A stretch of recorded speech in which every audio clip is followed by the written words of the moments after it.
ခြားသူတွေတတ်မှတ်ပေးတဲ့စံနှုန်းတွေကမင်းရဲ့စံနှုန်းအစစ်မှန်မဟုတ်သလိုတခြားသူတွေတတ်မှတ်ပေးတဲ့မင်းရဲ့တန်မိုးဆိုတာကလည်းမင်းရဲ့တန်မိုးအစစ်မှန်မဟုတ်ဘူးနော်အထင်အမြင်မှာပြီး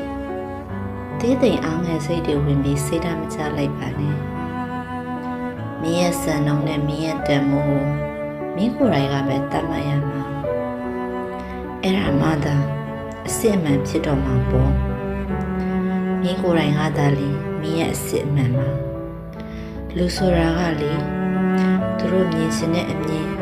သူတို့တွေးချင်တဲ့အတွေးတွေကိုတွေးပြီးသူတို့အမြင်ကသာအမှန်သူတို့အတွေးကသာအမှန်ဆိုပြီးတွေးတဲ့သူ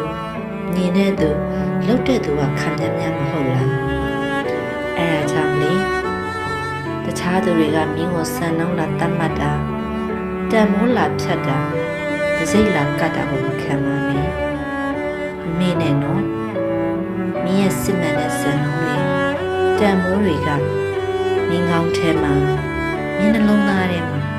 မင်းခန္ဓာကိုယ်အစိပ်ပိုင်းတစ်ခုချင်းစီတိုင်းနဲ့မင်းလက်ထဲမှာပဲရှိရပါမယ်